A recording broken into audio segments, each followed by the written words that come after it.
Welcome to my channel. Subscribe and enjoy my new stories every day. The evening was set to be a delightful gathering among close friends, the kind that promised good food, laughter, and shared memories.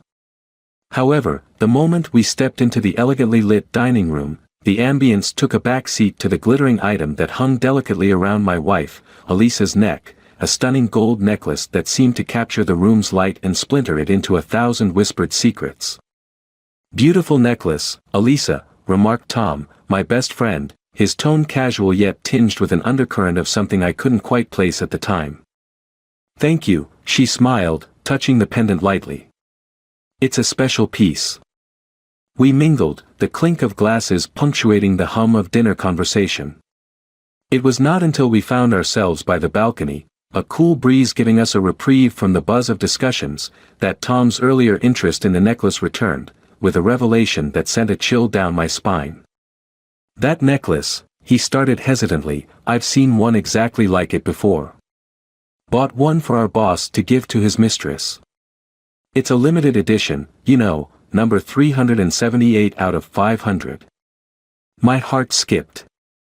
The specificity was too much for coincidence. "Are you sure?" I managed to ask, my voice steady despite the turmoil inside. "Quite sure. It was the talk of the high-end boutique. Cost a small fortune. You might want to check the number on it." The rest of the evening spiraled into a discreet, yet desperate quest for truth. I found reasons for Elisa to remove the necklace, suggesting she might be allergic to the shrimp, feigning concern about the clasp being loose. Each attempt failed, she was always just out of reach or had an excuse to keep the necklace on. As the dinner drew to a close, and our friends started to leave, the weight of the unconfirmed suspicions hung heavily between us in the car ride home. Finally, unable to bear the silence any longer, I asked directly, "Elisa, where did you get that necklace?" Her answer was a rehearsed slice of deceit. "Bought it a few weeks ago during my trip to New York." "Why do you ask?" The simplicity of her lie confirmed my fears. That night, when she was asleep, I gently lifted the necklace from her dresser. Holding my breath, I flipped it over. There, engraved in tiny, mocking letters was the number, 378/500. The discovery was a gut punch to my soul. My best friend's information was accurate. The implications were undeniable. Elisa was the boss's mistress. I was devastated. The fabric of our marriage, woven over years, unraveled in a matter of moments. Betrayed by my wife, embarrassed among my peers, I knew I couldn't just walk away. Revenge, a concept so foreign to me before, now pulsed through my veins with a clarity that frightened me. I decided to break her, not through the simplicity of divorce, but through a more insidious, calculated means. She would stay with me, but her life as she knew it would be over. I would ensure that she lost everything else that mattered to her, her reputation, her comfort, and her peace. The plan began with a call to an old friend who worked in the media. The morning light filtered through the curtains, casting long shadows across the room where Elisa still slept, oblivious to the storm brewing just beyond her dreams. My phone vibrated softly on the nightstand, a silent herald of the chaos to come. Picking it up, I noted the time and the name flashing on the screen, Mark, a friend who owed me a few favors and worked for a popular online news outlet. "Hey, Mark," I greeted him, my voice low as I stepped into our home office and shut the door behind me. "Got your message last night. What's going on?" "You sounded serious," Mark's voice was tinged with concern. I took a deep breath, the weight of my decision anchoring me. "I need a favor, and it's a big one. It involves exposing someone, publicly." There was a pause, a moment of hesitation. "You're sure about this? Once it's out there, there's no taking it back." "I've never been more certain," I replied, the images of the engraved number on the necklace burning behind my eyes. Mark sighed, the sound of pen tapping nervously on a desk echoed through the speaker. "All right, tell me everything." Over the next few minutes, I laid out the details, each word laced with a bitterness that surprised even me. I told him about the necklace, about Elisa's lies, about the discovery of her affair with my boss. By the time I finished, the silence on the other end of the phone felt heavy, charged with the gravity of what I was about to set in motion. Okay, I can do this. I'll need some proof though, photos, receipts, anything tangible. I'll send everything. The necklace, the boutique details where it was purchased, and the texts I found last night on her phone. She wasn't careful enough, I said, my voice cold, mechanical. Expect a call from me once the article goes live. And... Jake, are you sure you want to stay with her after this? Mark's question pierced the fog of my revenge, a reminder of the personal cost of this war I was waging. Staying with her is part of her punishment. She needs to live with the consequences of her actions, face them every day, I explained, though a part of me wondered at the darkness that had settled in my heart. All right, man. It's your call. I'll get to work. Mark hung up, and I was left alone with the silence of the office and the simmering turmoil of my thoughts. Hours later, as Elisa and I sat across from each other at breakfast, the tension between us was a palpable thing, an unspoken acknowledgement of the distance that had grown overnight. Her smile was strained, unaware of the impending fallout, as she chatted about plans for the weekend. Then, my phone buzzed with an incoming message. It was from Mark. Articles live. Check it. My heart hammered in my chest as I opened the link. There it was, splashed across the screen in bold letters, local business mogul's mistress exposed in affair scandal. Below it, a photo of the necklace, a stark evidence of her betrayal. Elisa noticed the change in my demeanor. What's wrong? She asked, her voice laced with a concern that now seemed mocking. Nothing, I said, my voice flat as I passed her the phone. Just thought you might want to see the morning news. Watching her face as she read the article, the color draining from her cheeks, the realization dawning in her eyes, I felt no satisfaction, only a deep, searing pain. This was just the beginning, the first move in a long, calculated game of retribution. The article would shake more than just our lives. It would ripple out, affecting her reputation, our social circle, even her career. And as the reality of what I had set into motion settled over me, I wondered if revenge would ever truly be enough to heal the wounds of betrayal. The atmosphere at home had turned icy since the article dropped. Elisa's initial shock had morphed into a cold fury, her eyes often glinting with unshed tears whenever they met mine. This morning, however, she was unnaturally calm as she prepared for work, her movements deliberate and composed. You didn't have to do this, she said, her voice steady as she adjusted her scarf in front of the hallway mirror. You could have just confronted me. I leaned against the door frame, watching her. Would it have changed anything, Elisa? Were you going to end it? Tell me about him. Her hand paused on her scarf. It's complicated, Jake. You wouldn't understand. Try me, I challenged, but she shook her head, refusing to continue the conversation. She grabbed her purse and left, the door closing with a definitive click behind her. The silence she left in her wake was deafening. The sound of my phone ringing broke the quiet. It was Tom, calling earlier than usual. Jake, have you seen the news? Tom's voice was tense, urgent even. What now? I asked, bracing for more drama. It's your boss, Martin.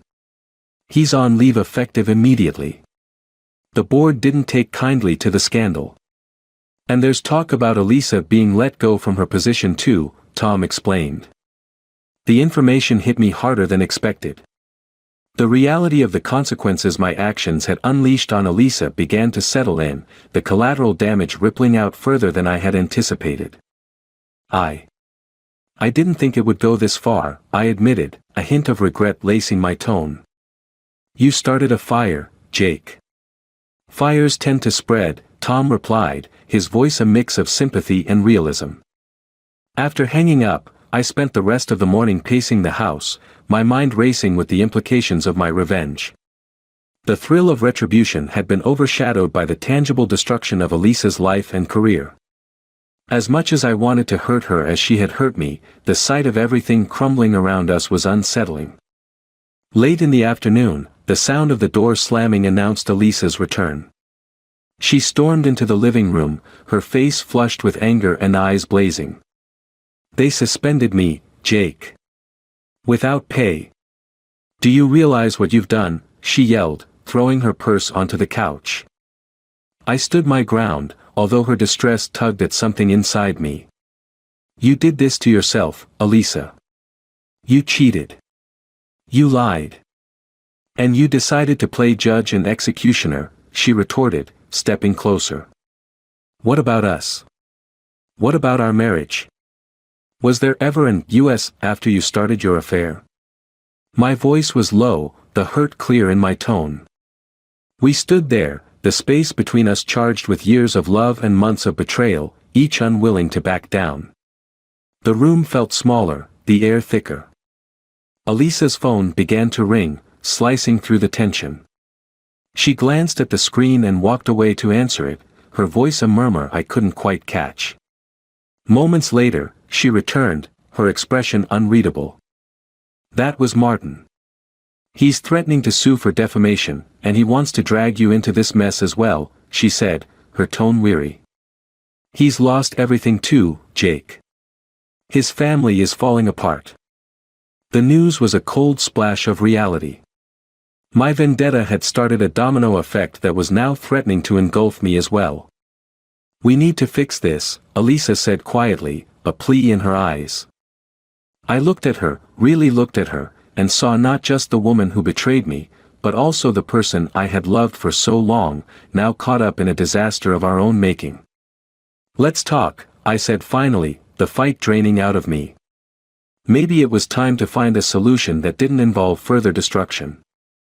As we sat down, the setting sun casting long shadows through the window, I realized that revenge had not brought peace, only more turmoil. Now, we needed to navigate these treacherous waters together, for better or for worse.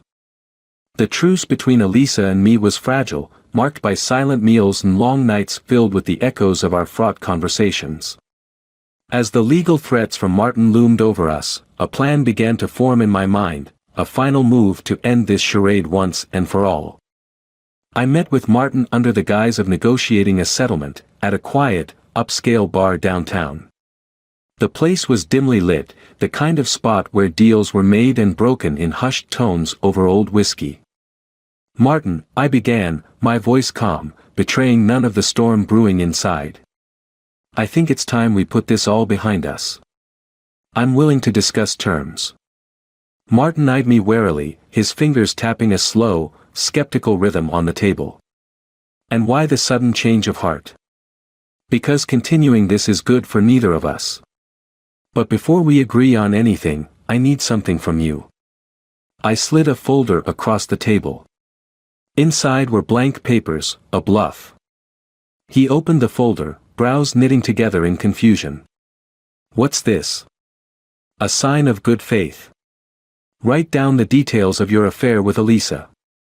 Every meeting, every gift, every lie.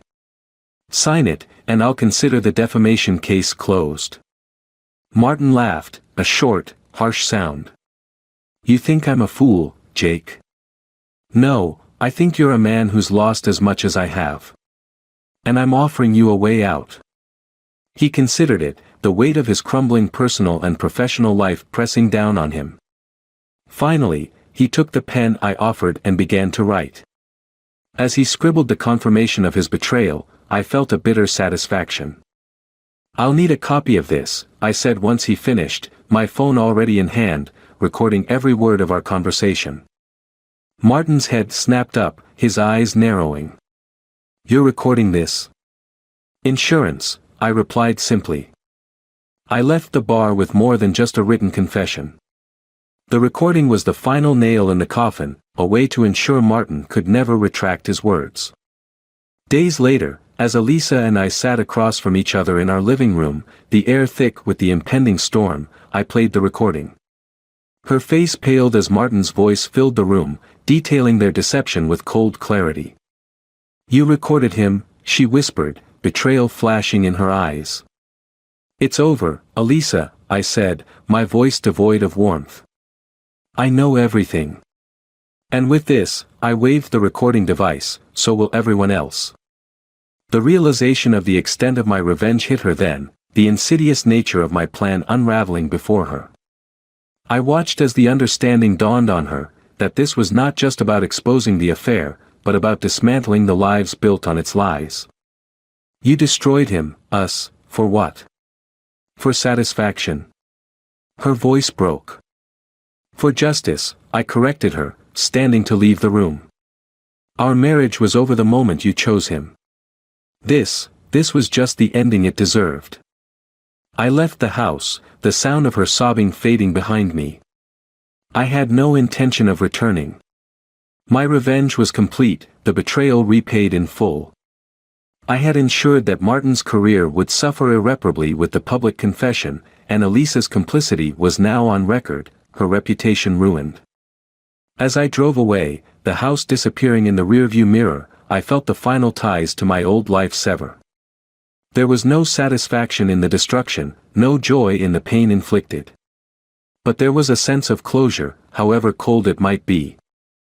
The final chapter of our marriage was written in the ink of betrayal and revenge, a story that ended not with reconciliation, but with a decisive, ruthless severing of all bonds. In the end, the deception was laid bare, and the traitors received their due, leaving nothing but the echoes of what once was and what could never be again.